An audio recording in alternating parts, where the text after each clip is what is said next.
This video is sponsored by Paymode Shopping app. Paymode e-shopping application is one of the online shopping app now available on Play Store and App Store. Paymode e-shopping இந்த ஆப்க்கான link வந்து டிஸ்கிரிப்ஷனில் வந்து கொடுத்துருக்கேன். Play ஸ்டோரில் போய் இந்த app வந்து download பண்ணிவிட்டு நீங்கள் வந்து அந்த ஆப்பில் போய் ஒவ்வொரு ப்ராடக்ட்டோட ரிவ்யூஸ் செக் பண்ணி பார்த்து ப்ராடக்ட்டை வாங்கி யூஸ் பண்ணி பாருங்கள்.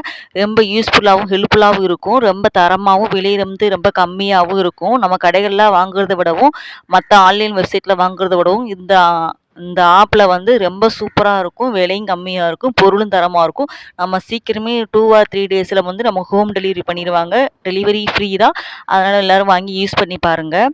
இன்றைக்கி வந்து நம்ம வந்து என்ன பார்க்க போகிறோம் அப்படின்னா, ஒரு குட்டி கதை தான் பார்க்க போகிறோம். என்ன அப்படின்னா, முன்னொரு காலத்தில் வந்து ஒரு சின்ன கிராமம் இருந்திருக்கு. அந்த கிராமத்தில் வந்து ஒரு கழுதை, ஒரு அப்பா, ஒரு பையன் 3 பேரும் வந்து இருந்திருக்காங்க. அவங்க என்ன ஆகுது அப்படின்னா, அவங்க வந்து வேறு பட்டணத்துக்கு வந்து அவங்க வந்து பிஸ்னஸ் வந்து ஆரம்பிக்கிறதுக்காக அவங்க வந்து கிளம்புறாங்க. அப்போ கிளம்பும்போது அந்த கழுதை மேலே வந்து அவங்களுக்கு தேவையான ட்ரெஸ்ஸு, பொருள், அப்புறம் சாப்பாடு எல்லாத்தையும் ஒரு 2 பையில வந்து நல்லா நிரப்பி வச்சு அதை வந்து கழுதை மேலே வச்சு கூட்டிகிட்டு போய்கிட்டு இருக்காங்க.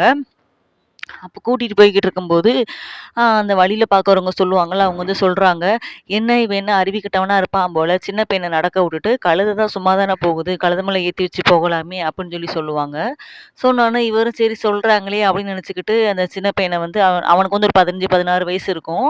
அவனை வந்து கழுதை மேலே ஏற்றி வச்சுட்டு போய்கிட்டு இருப்பாங்க. ஒரு பட்டணத்தை தாண்டி போயிடுவாங்க.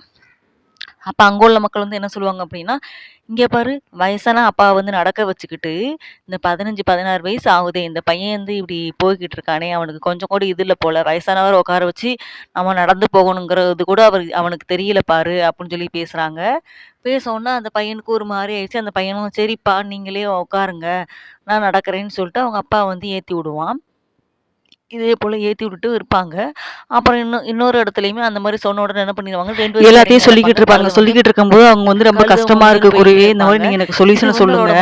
இந்த மாரி எந்த ஒரு நான் செயலை செஞ்சாலுமே இந்த மாரி அந்தந்த ஊர் உள்ள மக்கள் வந்து ஏதாவது ஒண்ணு எனக்கு வந்து ஒரு குறைய கண்டுபிடிச்சு அந்த குறைய வந்து சொல்லிக்கிட்டே இருக்காங்க. அதனால என்னால என்னோட வேலையை வந்து ஒழுங்காவே செய்ய முடியல. என் மனசு எல்லாமே அங்கேயே தான் இருக்கிற மாதிரி இருக்குது. அதனால எனக்கு வந்து இதுக்கு ஒரு தீர்வு சொல்லுங்க அப்படின்னு சொல்லிட்டு கேட்பான். கேட்டதுக்கு அந்த குரு வந்து சொல்லுவாரு, நீ எதுக்கும் கவலைப்படாத, நீ என்ன யோசிக்கிறியோ அந்த வழியில போ. ஆனா நீ போற வழி வந்து தர்மத்தின் வழியில தான் இருக்கணும். மற்ற தப்பான வழி எதுலையுமே இருக்கக்கூடாது. நீ வந்து நேர்மையா உண்மையா தர்மத்தின் வழியில நடந்த அப்படின்னா உன்னோட வாழ்க்கையில வந்து நீ எப்பயுமே ஜெயிக்கலாம். அதனால நீ யார் சொல்றதையுமே கேட்காத.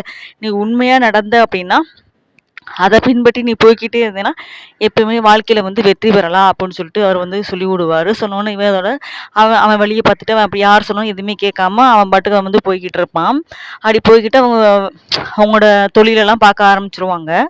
இப்போ இந்த கதையின் மூலமா என்ன தெரியுது அப்படின்னா, இதே போல தான் நம்மளோட வாழ்க்கையில என்ன அப்படின்னா, நமக்கு பக்கத்து வீட்டுக்காரவங்க அதை சொல்லிடுவாங்களோ, அவங்க இதை சொல்லுவாங்களோ, இவங்க இதை சொன்னாங்களோ சொல்லிட்டு எல்லா விஷயத்தையும் நம்ம வந்து மனசுல போட்டு குழப்பிக்கிட்டே இருக்கக்கூடாது. நமக்கு எந்த விஷயம் சரின்னு படுதோ அது வந்து தர்மத்தின் பக்கம் இருக்கு அப்படின்னா நம்ம கண்டிப்பா அந்த வழியில வந்து செல்லலாம் அப்படின்னு சொல்லிட்டு இந்த கதை மூலமா நம்ம வந்து தெரிஞ்சுக்கிறோம். அதனால நம்ம எப்பயுமே யார் சொல்லியும் கேட்காதீங்க. அது உண்மையான வழியா இருக்கு, நேர்மையான வழியா இருக்குன்னா அந்த வழியை நோக்கி நீங்க சென்றீங்க அப்படின்னா வாழ்க்கையில வந்து எப்பயுமே வெற்றி பெறலாம். தேங்க்யூ.